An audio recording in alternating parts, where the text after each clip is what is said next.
Assalamualaikum warahmatullahi wabarakatuh. Perkenalkan, kami dari kelompok 2. Saya Aldi Hadilaksono dari Teknik Sipil. Saya Anu Margareta Fransia dari Teknik Sipil. Saya Zainuddin Adam dari Teknik Sipil. Saya Celia Fionita dari Teknik Sipil. Dan saya Yogi Saputra dari Prodi Teknik Mesin. Oh ya, sebenarnya apa sih korelasi dan regresi itu? Korelasi merupakan teknik analisis yang termasuk dalam salah satu teknik pengukur asosiasi atau hubungan, measure of association. Dua variabel dikatakan berasosiasi jika perilaku variabel yang satu mempengaruhi variabel yang lain. Jika tidak terjadi pengaruh, maka kedua variabel tersebut disebut independen. Kuat lemah hubungan diukur di antara jarak 0 sampai 1. Korelasi mempunyai kemungkinan pengujian hipotesis dua arah atau two-tailed. Yang pertama, ada searah. Searah jika nilai koefisien korelasi diketemukan positif. Yang kedua, tidak searah. Tidak searah jika nilai koefisien korelasi diketemukan negatif. Yang dimaksud dengan koefisien korelasi ialah suatu pengukuran statistik kovariasi atau asosiasi antara dua variabel. Jika koefisien korelasi ditemukan tidak sama dengan 0, maka terdapat hubungan antara dua variabel tersebut. Jika koefisien korelasi diketemukan plus 1, maka hubungan tersebut disebut sebagai korelasi sempurna atau hubungan linier sempurna dengan kemiringan atau slope positif. Sebaliknya, jika koefisien korelasi ditemukan min 1, maka hubungan tersebut disebut sebagai korelasi sempurna atau hubungan linier sempurna dengan kemiringan atau slope negatif. Hipotesis. Dalam korelasi sempurna tidak diperlukan lagi pengujian hipotesis karena kedua variabel mempunyai hubungan linear sempurna. Artinya, variabel X mempunyai hubungan sangat kuat dengan variabel Y. Jika korelasi sama dengan 0, maka tidak terdapat hubungan antara kedua variabel tersebut. Untuk melakukan pengujian hipotesis koefisien korelasi, langkah pertama adalah merumuskan hipotesis. Untuk pengujian hipotesis satu sisi adalah H0 P sama dengan 0 dalam kurung tidak ada hubungan yang signifikan antara variabel X dengan Y. H1 P lebih dari 0 dalam kurung ada hubungan positif antara variabel X dengan Y. H1 P kurang dari 0 ada hubungan negatif antara variabel X dengan Y. Sedangkan untuk pengujian hipotesis dua sisi adalah H0 P sama dengan 0 dalam kurung tidak ada hubungan signifikan antara variabel X dengan Y. H1 P tidak sama dengan 0 ada hubungan yang signifikan antara variabel X dengan Y. Kemudian pada langkah kedua yaitu dengan menentukan nilai probabilitas atau signifikasi Tx, Tx per 2 degree of freedom sama dengan N min K dalam kurung K sama dengan banyaknya semua variabel. Langkah ketiga dengan menghitung nilai uji statistik atau T hitung dalam kurung T0 dengan rumus T0 sama dengan R akar N min K per akar 1 min R pangkat 2. Selanjutnya dengan membuat kesimpulan untuk uji satu sisi one tilt test. Jika T0 lebih dari T, maka H0 ditolak dan H1 diterima. Jika T0 kurang dari sama dengan T, maka H0 diterima. Atau jika T0 kurang dari min T, maka H0 ditolak. Jika T0 lebih dari sama dengan min T, maka H0 diterima.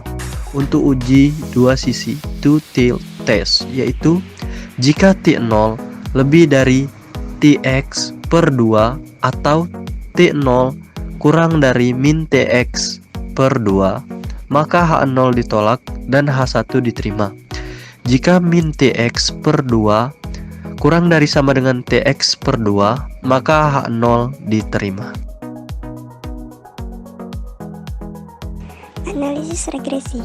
Analisis regresi merupakan prosedur yang berfungsi untuk melihat hubungan linear antara satu variabel yang diidentifikasikan sebagai variabel independen atau bebas dengan variabel lain yang diidentifikasi sebagai variabel dependen atau tergantung. Dalam memahami regresi linear secara manual, kita perlu memahami hal-hal berikut.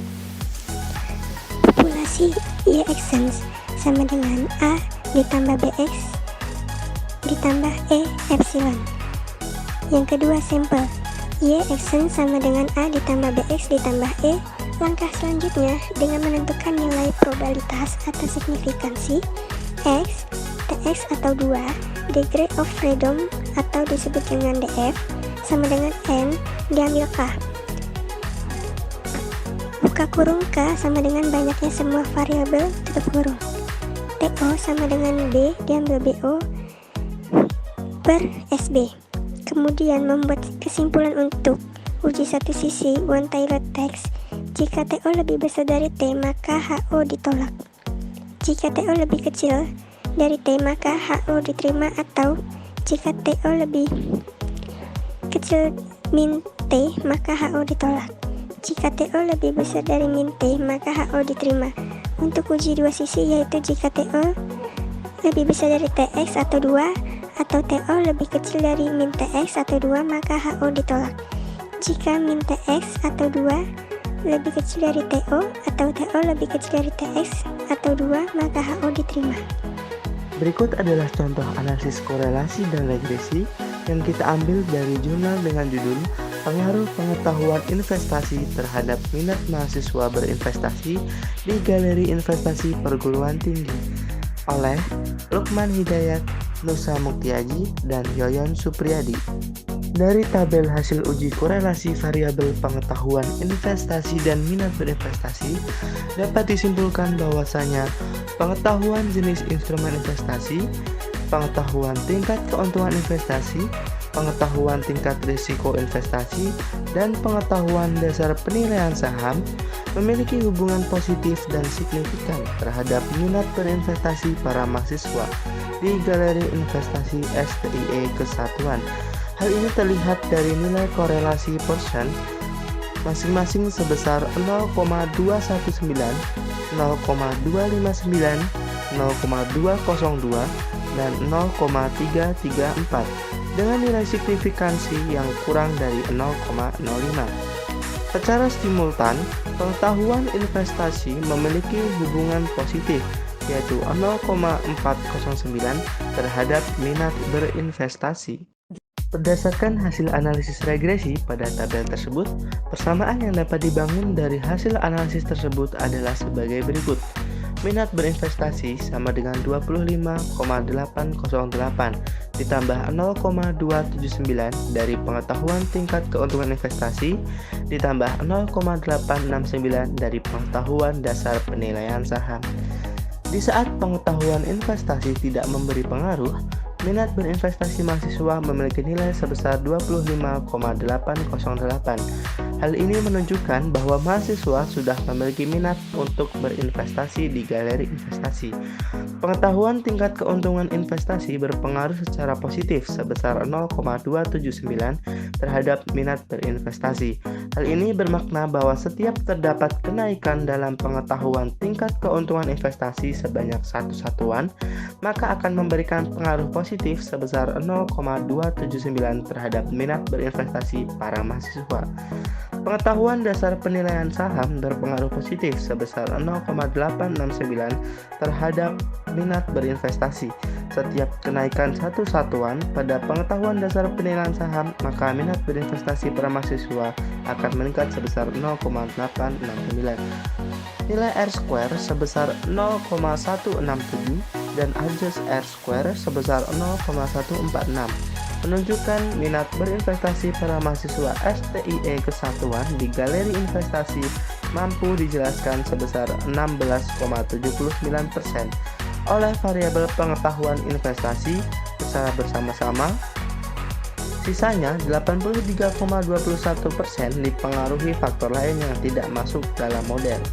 Nilai F hitung sebesar 7,787 dan signifikasi 0,000 menunjukkan bahwa pengetahuan investasi secara bersama-sama mempengaruhi minat berinvestasi para mahasiswa STIE Kesatuan di Galeri Investasi secara signifikan. Baik, terima kasih. Itulah yang bisa dapat kami sampaikan. Lebih dan kurang kami mohon maaf. Kami akhiri. Wassalamualaikum warahmatullahi wabarakatuh.